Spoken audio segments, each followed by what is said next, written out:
Hey guys, welcome to pep coding channel. तो आज हम बात करेंगे न्यूरल नेटवर्क का बेसिक स्ट्रक्चर और उसके बारे में इंट्रोडक्शन लेंगे कि न्यूरल नेटवर्क एक्चुअली में किन किन चीज़ों से बनता है। तो सबसे पहले हम ये तीन लेयर्स देख रहे हैं यहाँ पे। एक है इनपुट लेयर, एक है हिडन लेयर और एक है ये आउटपुट लेयर। इनपुट लेयर में हम एज इट इज इनपुट लेते हैं और कुछ वेट्स से हम मल्टीप्लाई करते हैं। वेट्स हमने लास्ट वीडियो में जाना था कि क्या होता है। वेट्स होता है हमारा कि कंट्रीब्यूशन कैसे मार्क करेंगे हम। तो हम डिटेल में अब वेट्स के बारे में भी बात करेंगे।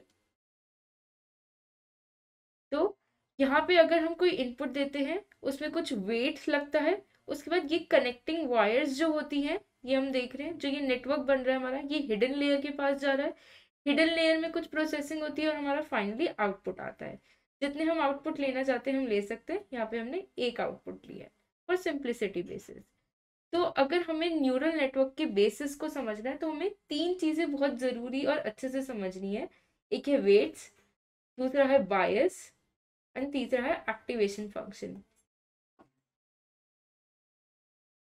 तो वेट्स क्या होते हैं, बायस क्या होते हैं और एक्टिवेशन फंक्शन क्या होते हैं, इन्हीं से हमारा पूरा न्यूरल नेटवर्क का बेसिस बनता है। तो वेट्स क्या होते हैं? वेट्स हमारे, जो मैंने बताया था कि कंट्रीब्यूशन की इनपुट में जब भी हमारा कुछ ये x1 x2 जा रहा है तो हमें बताने कि x1 का कितना कंट्रीब्यूशन होगा, x2 का कितना कंट्रीब्यूशन होगा। तो वो वेट से हम डिसाइड कर सकते हैं। हम x1 को, ये जो हमारी कनेक्टिंग वाली ये जो लेंथ जा रही है, आप देख रहे हैं x1 से h1, इसको थोड़ा मैं जूम कर देती हूँ ताकि अच्छे से विजिबल हो। ये x1 से h1 जो हमारी कनेक्शन जा रही है, इससे एक वेट एसोसिएटेड होगा। मान लीजिए मैंने इसको W11 मान लिया, ठीक है। x1 से जो h2 तक जा रही है उसको मैंने W12 मान लिया, और x2 से h1 तक जो जा रही है उसको मैंने W21 मान लिया, और x2 से h2 तक जो जा रही है मैंने उसको W22 मान लिया। तो अब कैसे होगा, मतलब h1 के पास कैसा आउटपुट जाएगा? ठीक है, वेट से मल्टीप्लाई होते हुए जाएगा। वो हमें बताएगा कि कितना हमें इसका कंट्रीब्यूशन देना है।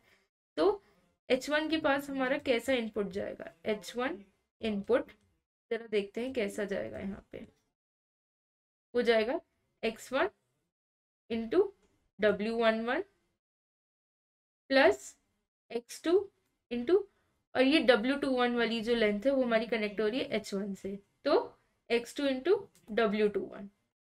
ये होगा, ये जो होगा ये मेरा इनपुट जाएगा सीधा h1 के पास। इनपुट से डायरेक्ट जो हमारे वेट्स होते हैं वो मल्टीप्लाई होते हैं हमारे इनपुट से और डायरेक्ट हिडन लेयर के पास जाते हैं। हिडन लेयर के पास जाने के बाद इन पे हम एक्टिवेशन फंक्शन भी लगाते हैं और बायस भी लगाते हैं।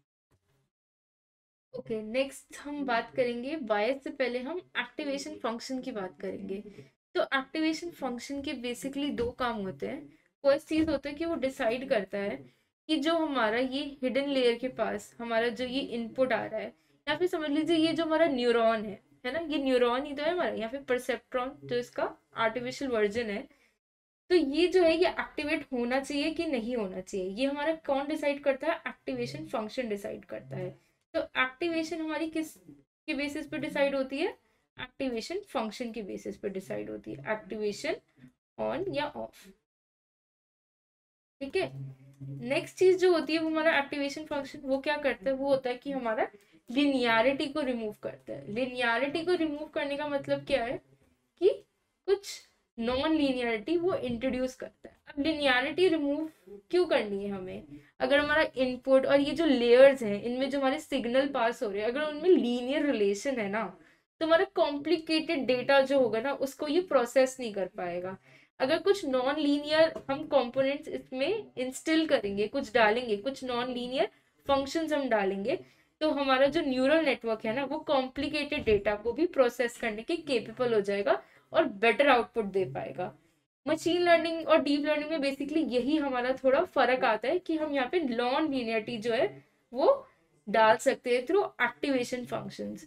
तो एक्टिवेशन फंक्शन के बारे में हम बहुत डिटेल में पढ़ेंगे, लेकिन अभी आपको सिर्फ दो पॉइंट्स याद रखने हैं। वो है कि ये एक्टिवेशन डिसाइड करता है कि हमारा न्यूरॉन जो है या फिर परसेप्ट्रॉन, आर्टिफिशियल वर्जन न्यूरॉन का, वो एक्टिवेट होगा कि नहीं होगा। और दूसरा, ये लिनियरिटी को रिमूव करता है। लिनियरिटी रिमूव के बारे में बता चुकी हूँ ताकि कॉम्प्लिकेटेड डेटा को भी प्रोसेस कर सके। नेक्स्ट चीज जो आती है वो आती है हमारी बायस के बारे में। अब समझ लीजिए, एक बार एक एक्टिवेशन फंक्शन का हम एग्जांपल लेते हैं, जैसे है सिग्मॉइड फंक्शन हमारा, जिसके बारे में हम पहले भी डिस्कस कर चुके हैं, 1/e⁻⁻x। यहाँ पे हम इसको -z लिख देते हैं, चलो, क्योंकि हमने z लिया हुआ है यहाँ पे। तो जब हम ये एक्टिवेशन फंक्शन इस पे लगाएंगे z1 पे, तो हमारा जो आउटपुट आएगा वो कुछ 0 से 1 के बीच में आएगा।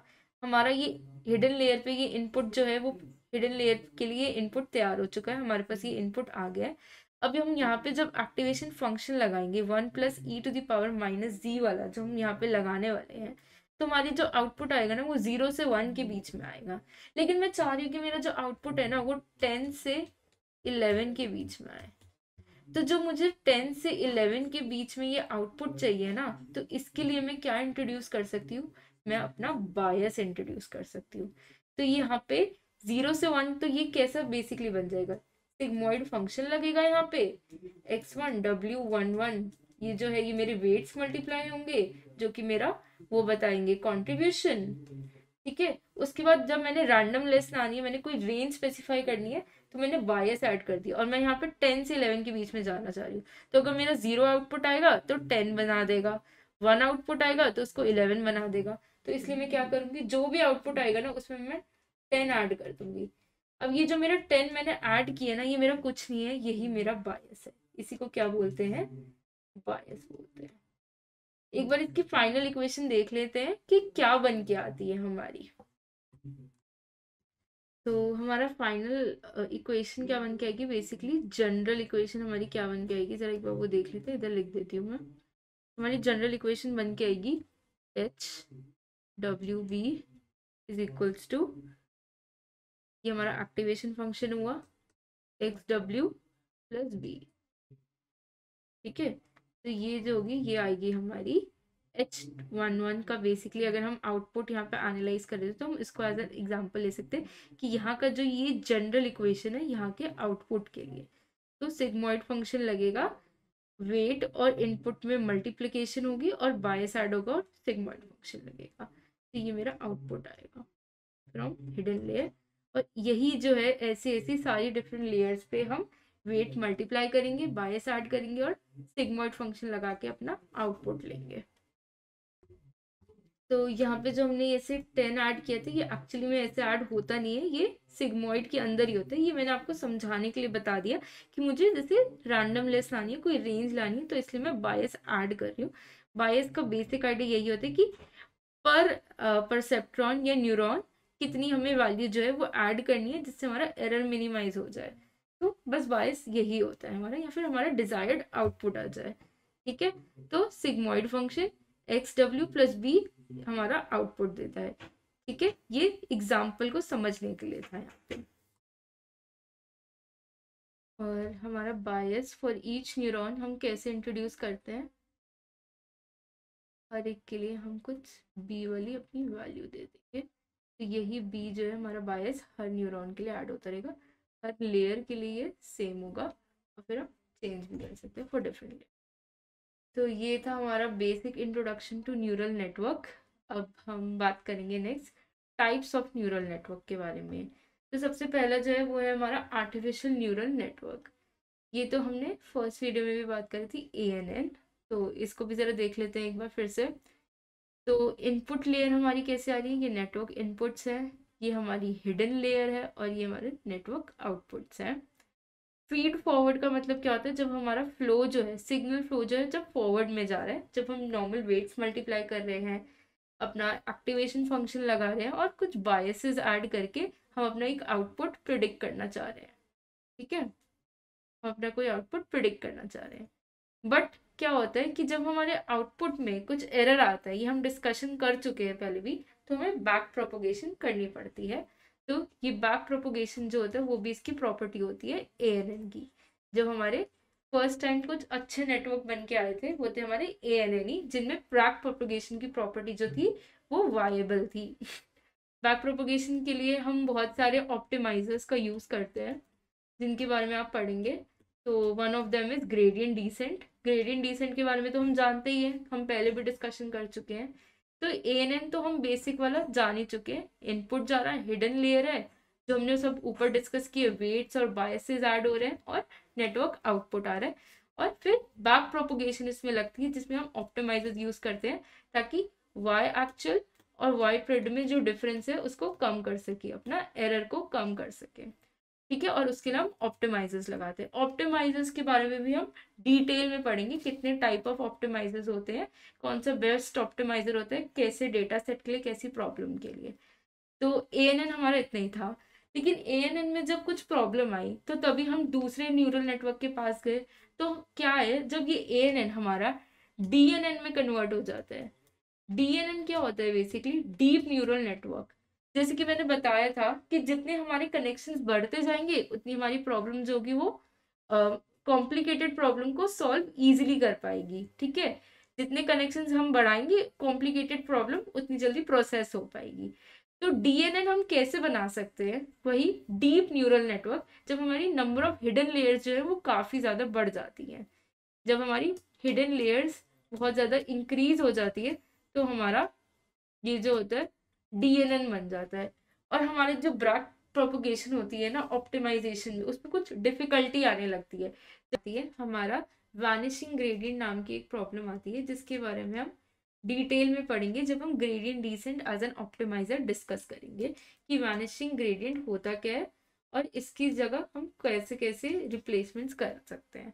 तो जब ये वैनिशिंग ग्रेडियंट की हमारी प्रॉब्लम आई, यानी कि जब हमारा DNN बनाया, हमने डीप न्यूरल नेटवर्क बनाया, तो ये प्रॉब्लम आई, तो इसका हमने सोल्यूशन क्या किया, इसका सोल्यूशन हमारा आता है कॉन्वोल्यूशन रिकरेंट न्यूरल नेटवर्क।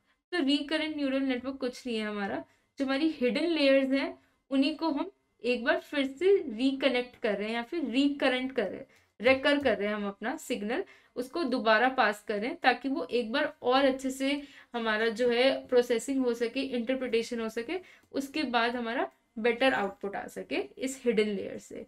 तो ये जो है हमारा रेकरेंट वाला न्यूरल नेटवर्क होता है, इसमें ANN और इसमें बस ये इतना ही फर्क है कि जो हमारी ये हिडन लेयर थी यहाँ पे, इसमें हम रेकरेंट रिलेशन लगा देते हैं, यानी कि हमारा जो सिग्नल है वो फिर से उसी न्यूरॉन से पास होता है और उसके बाद एज एन आउटपुट निकलता है। तो इसको हम रेकरेंट न्यूरल नेटवर्क बोलते हैं, जिससे हमारी जो है प्रिडिक्शंस या फिर हमारी नेटवर्क कॉम्प्लेक्सिटी बढ़ती है और हम अच्छा प्रिडिक्शन दे पाते हैं, अच्छा आउटपुट ले पाते हैं। तो बस इतना ही होता है हमारा रेकरेंट न्यूरल नेटवर्क। ठीक है, नेक्स्ट हम करेंगे कॉन्वोल्यूशन न्यूरल नेटवर्क। अब कॉन्वोल्यूशन न्यूरल नेटवर्क जो है वो हमारा बहुत ही इमेज क्लासिफाइंग के लिए बहुत ही अच्छा न्यूरल नेटवर्क माना जाता है। बेसिकली यहाँ पे जो हमने किया था ANN, यहाँ पे हम इमेजेस की भी क्लासिफिकेशन नहीं कर पा रहे थे। जब हमारे इमेज के पिक्सल्स बहुत ज़्यादा बढ़ जाते हैं तो हमारी इनपुट लेयर में, समझ लीजिए एक एग्जांपल लेते हैं, जैसे हमारा 224 × 224 जो है ये हमारे पिक्सल्स है, तो 224 × 224 जो होगा वो हमारा अमाउंट बहुत ज़्यादा होगा, है ना, कुछ पिक्सल्स निकल के आएंगे हमारे थाउजेंड्स में। तो ये जो थाउजेंड्स में हमारे पिक्सल निकल के आएंगे ना, वही हमारी एज एन इनपुट लेयर जो है वो एक्ट करते हैं। तो उतने इनपुट नंबर ऑफ न्यूरॉन्स हमें लगाने पड़ेंगे जितने हमारे नंबर ऑफ पिक्सल्स होंगे इन ईच इमेज। ठीक है, समझ लीजिए इसकी X वैल्यू आती है, तो ये X न्यूरॉन्स हमें लगाने पड़ेंगे यहाँ पे। ठीक है, अब ये जो X न्यूरॉन्स यहाँ पे लग के आएंगे ना, तो हमारा ANN जो है ना यहाँ पे बहुत कॉम्प्लिकेटेड बनता जाएगा। ठीक है, फिर उसमें हमारी हिडन लेयर्स भी उतनी लगेंगी, हिडन लेयर्स लगेंगी, फिर उसके बाद हमें बैक प्रॉब भी लगाना पड़ेगा, सबके वेट्स डिसाइड करने पड़ेंगे दोबारा। तो ये जो है ना बहुत ही डिफिकल्टी से फंक्शन करने लगता है, हमारी प्रिडिक्शंस भी, यानी हम क्लासिफिकेशन भी नहीं कर पाते।